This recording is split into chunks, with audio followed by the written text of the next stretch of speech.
কেউ যদি একটু সাহায্য করে।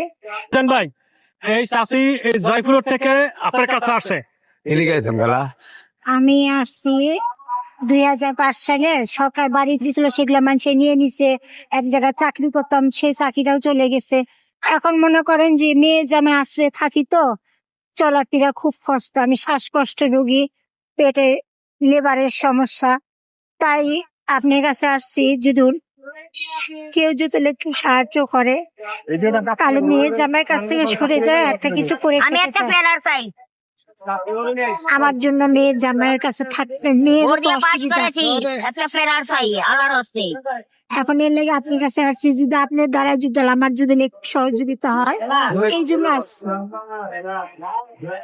খালাইছে কিছু সাহায্য সহযোগিতা লেগে ওনার যেই সরকার জমি দিছিল, ঘর দিছিল, ওগুলা দল করে লেগে গেছে আরেকজনে।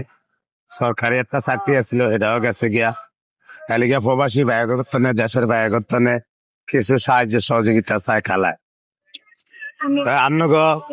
বাচ্চার পিছে একটা রোগ বালাই হইলেও তো 500-1000 খরচ করেন, অন্তত হে অন্তনে 10-8টি হইলেও খালার একটু সাহায্য সহযোগিতা করবেন। আঙ্গ ভক্ত যারা আছেন, এই হচ্ছে খালার নাম্বার।